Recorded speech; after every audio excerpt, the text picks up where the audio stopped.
and we're here to talk about domestic and wild sheep, right? Jesse Driver? Yes, Hope Patterson. Nice to hear you and see you.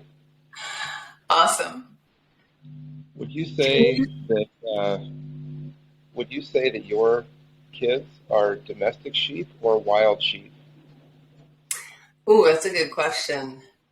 I would say that my daughter is more on the wild side, and my son is actively trying to be as domestic as possible. Yeah, domestic is nice. Like it is, it's really easy. Yeah. So I don't know where I picked this up, and it might have to be fact checked, but I heard once that wild sheep, or sorry, domestic sheep have a brain that's 70% of the size of wild sheep, and so that the more that farmers just give to the sheep, the smaller and smaller their brain gets. And and so I talked to this, I talked to my students about this, and uh, I want them to think about what are you doing with your brain, and are you active? Are you trying to find your own information, or are you just very passive and receptive, like a domesticated animal? And so that's one of the things I like to ask students in this modern age of super easy information. And what did your students respond? First of all, where do you Yeah, teach? How old are the kids that you teach? I teach at a school in Bali, and I teach fifth and sixth grade math and science, and some of the kids get it, and and some don't. And Another, what do they just look at you like, what? yeah, I'm used to that though. Another question that I have been asking kids for maybe a year or two is I love when kids are really in the like I'm stuck part, like looking at a math problem. They don't know what operation to use. They don't know which numbers to put in what order. Maybe they can recognize there's some numbers there, but they're really stuck. And I asked them, what if I could put a computer chip in your brain that would uh, just let you know all math questions, like you'd just be able to do all the answers? Would you want that computer chip or not? And that's a really good discussion because some of the kids are desperate for that computer chip. They would absolutely love the computer chip that makes school and hard questions super easy. And some of the kids don't want the chip, and they know. A few of the kids even recognize that um, if you were to have such a brain chip, that chips can be hacked, and and so there's some really good discussion in that. And Wow. I've actually turned that discussion into thinking about the future and saying to students, imagine that you are a parent and you have a baby and it's healthy, and you go in for the 2-year checkup, and the doctor says, great news, everything's normal, baby's super healthy, and she's ready for her chip. And you can now put the computer chip in your child's head, and your child will know everything at school. It'll be way easier for her to go through school. We'll be able to monitor her health. We'll know when she's sick. And I actually believe that this is a major possibility that could and will happen. And so I ask my students to imagine themselves as parents and say, would you want this chip for your child? And that's a good discussion as well. Wow. And I'm curious, do kids ever go home and have these conversations with their parents and then their parents call you and say, uh, What are you talking about with my kids? No, the answer to that is no. I have not had any parent pushback on the kind of questions that I talk to kids about. I guess to expand on that, being the parent of chipping your kid, I the kids that say no, no, I would not chip my kid. I try to lay the pressure on, and I'm like, yeah, but your kid, like all the other parents have chips in their kids. Your kid shows up to school and is the only one with no chip.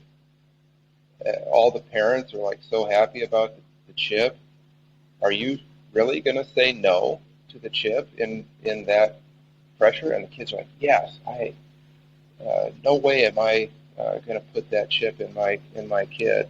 And I was like, what about if your kid? What about a couple of years go by and your kid comes back from school and it's like, all the other kids have chips. Why can't I have a chip too?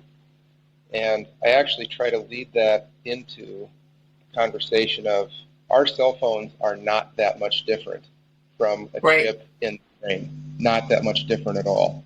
We're almost No. there anyway.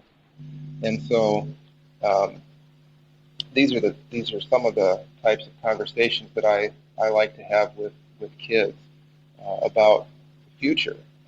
Because I think one of the main things I'm concerned about, the main thing I'm concerned about as a teacher is getting my students to think about who they want to be when they grow up, and Mm.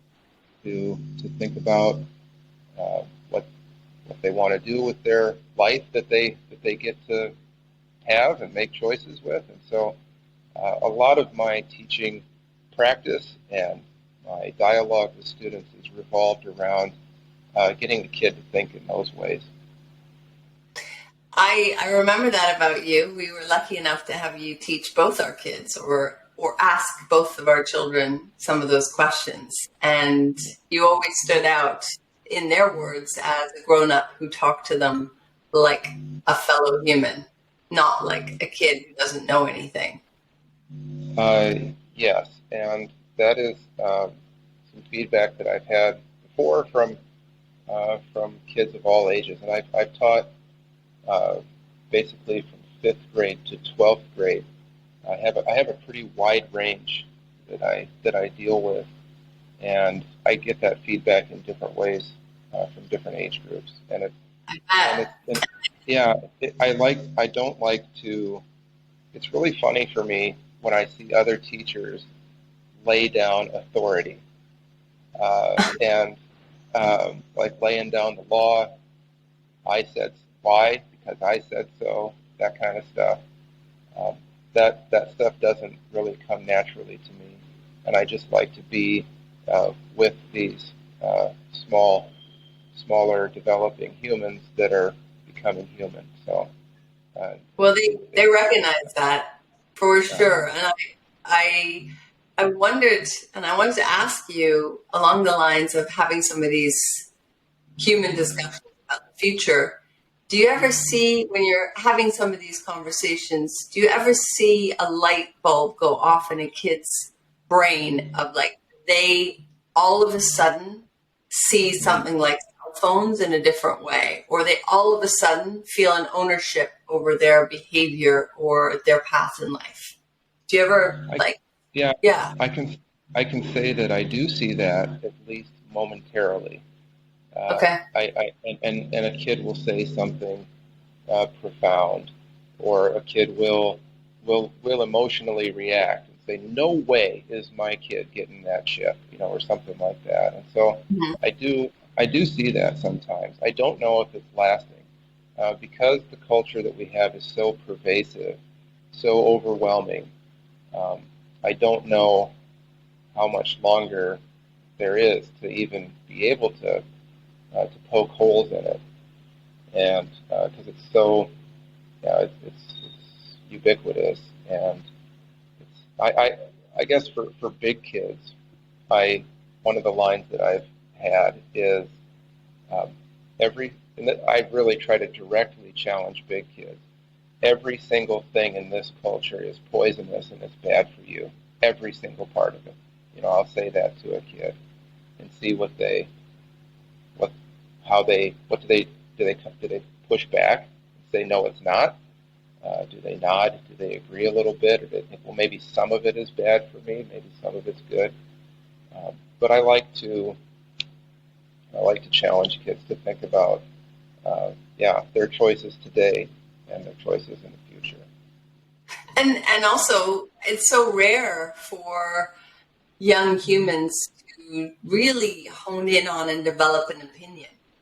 Like even for adults, like Not in not in my class. It's not. That's one of the no. things that I really want to get out of kids. What do you think about this? How does that make you feel?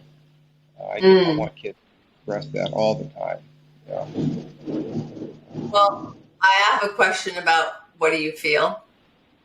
Are you ready? Sure. Yeah.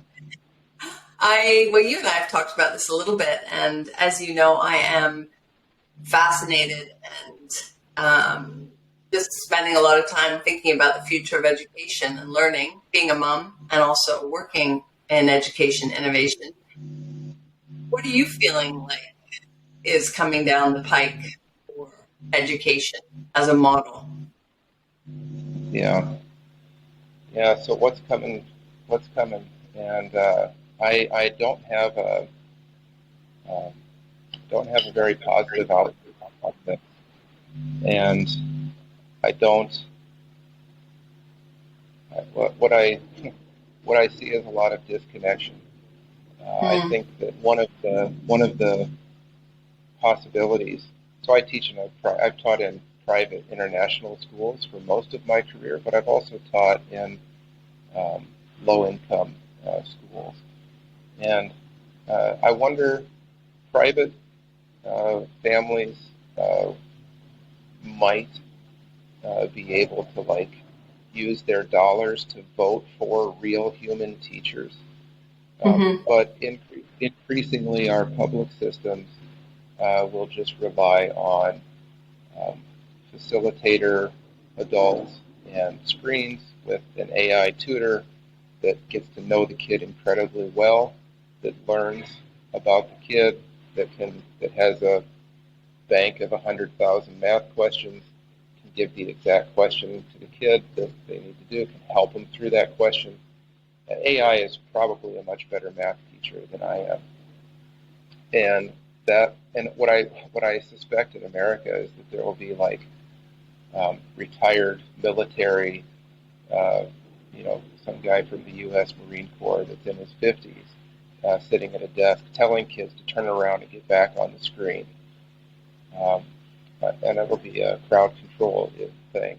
That's been coming down the pipe for at least 10 years because online education, you get these like super teachers, like Khan Academy, and I think Salman Khan, he's a super teacher, one Hmm. person that can influence like millions of kids. And I assume that for a long time I assumed it would just be like video feed to the super teacher, and the Right. facilitator would be in the back doing crowd control.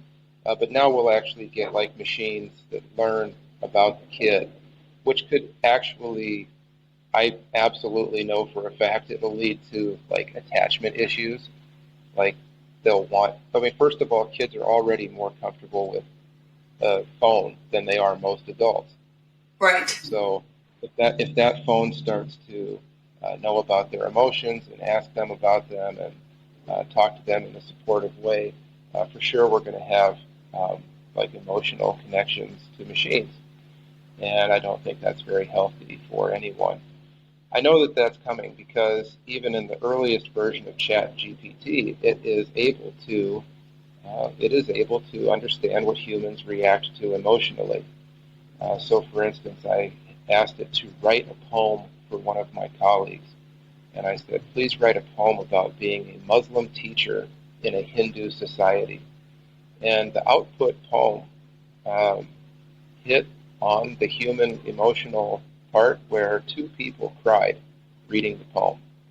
Wow. And that poem was written by a robot, and it was a very powerful poem about being a Muslim teacher in a Hindu society, about what that means. And so uh, that's going to happen. The disconnect from humans and an emotion of not only just like uh, I'm getting too much screen time, but I'm actually emotionally connected to the screen, to the thing behind the screen. I yeah, I guess I have been hearing parents already excited about AI tutors that their kids are interacting with, specifically in math. And there is, one online platform that has just developed this crazy math tutor that they're testing out on kids, and the kids are trying it and they're loving it because Yeah. this computer, the machine brain, has so much more foundational knowledge than most nearly every math tutor they'd ever be in front of. So for them, it's like plugging into that chip and having instantaneous context. Yeah. Yeah. Yeah. So that, yeah, give an example, and it can give an example of your, you know, from your life. You know, it can give like, hey, your grandpa used to be a farmer, and here's a picture of his farm, and let's make a deep fake video of your grandpa talking to you and giving you a math problem. Like that stuff is not far away. That's totally achievable.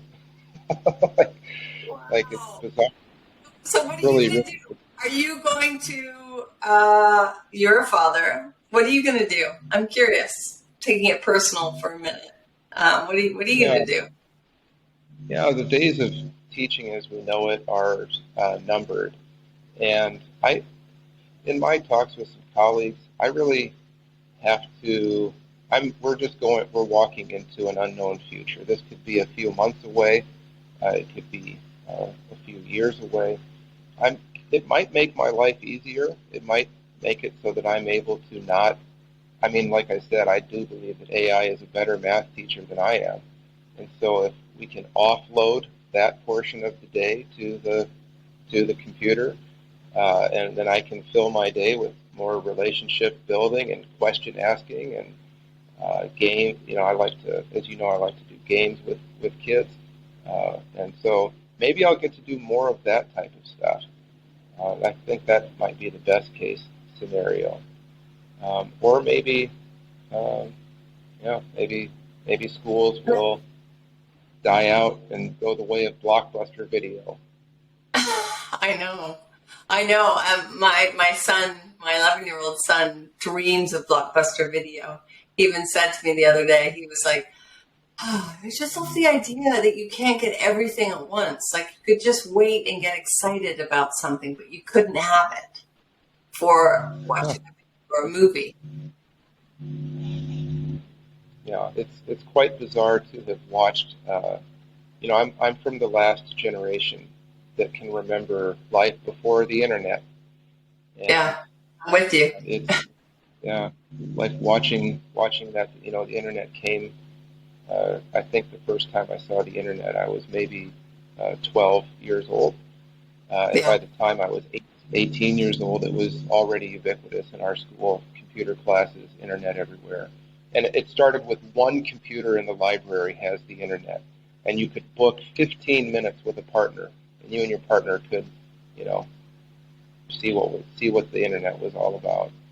Um, but yeah, it's really quite. There's some really scary stuff that's going to happen.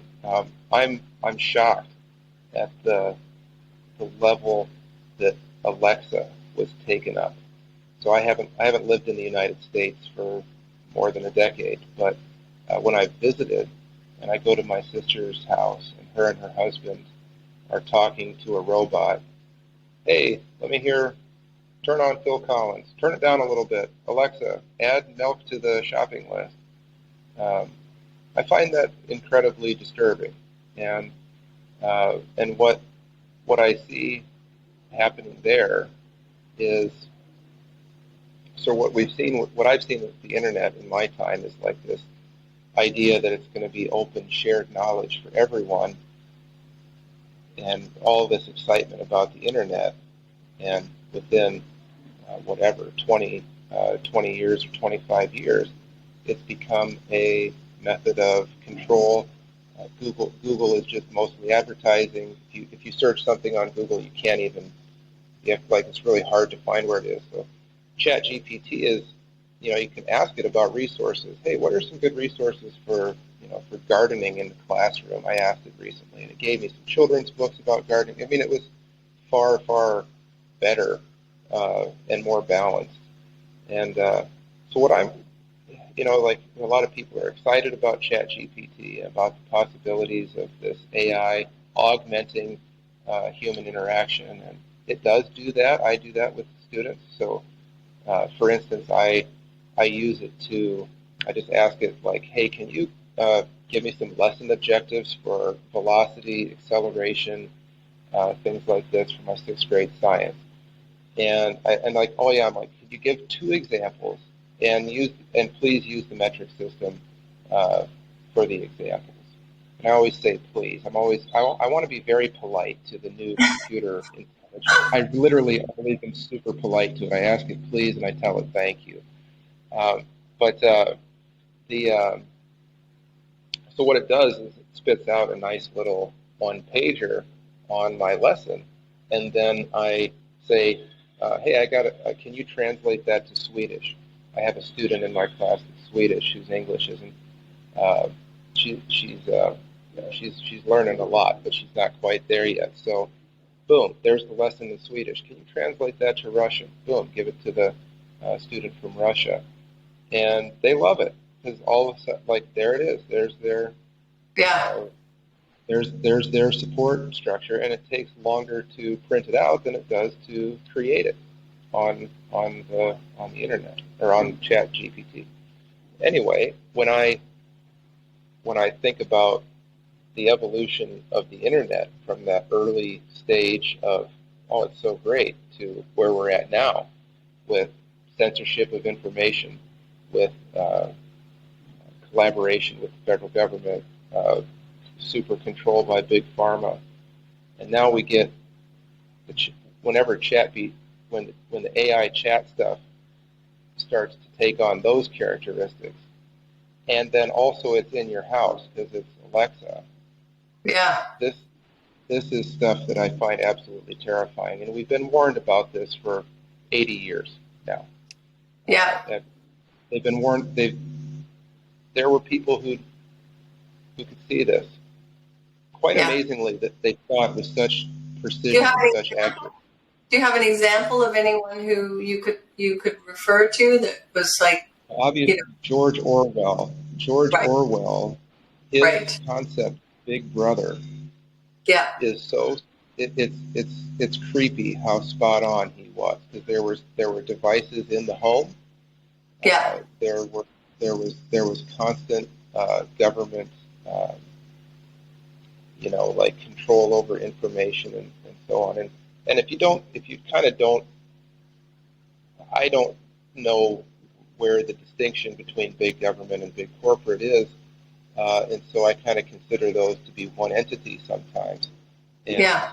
that's that's our big brother. That's what we have. Um, and Yeah. You know what? yeah, It that's struck me about the thing.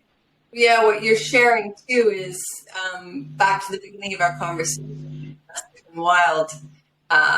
It's been really interesting to be in different countries around the world, living with kids as I've done, and dropping into a place like Bali and noticing the way that the culture is there and what you don't have, or the different rhythms that people like. It's not there aren't Alexa in everyone's homes.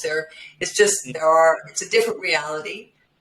Moving back to North America, after first you really notice it. And you really notice that people don't pay attention to the garbage or how much plastic is everywhere. The garbage just disappears somewhere. There's layers Yeah, and layers of this. And after a while, we stop noticing as much. yeah, It warms my heart that there are teachers still like you who are asking questions to kids to notice in themselves, no matter where they are. yeah, yeah.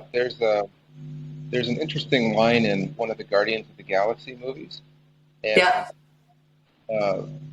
the character, Chris Pratt's character, I think his name is Star Lord, and he has kind of a rebel, good guy but a rebel attitude, and somebody from his past asks him, like, why are you trying to save the universe? And he responds by saying, because I'm one of the morons that lives here. Uh, I'm one of the idiots that lives in it, or something like that. And I've talked about that line to kids, and especially when we talk about environmental issues.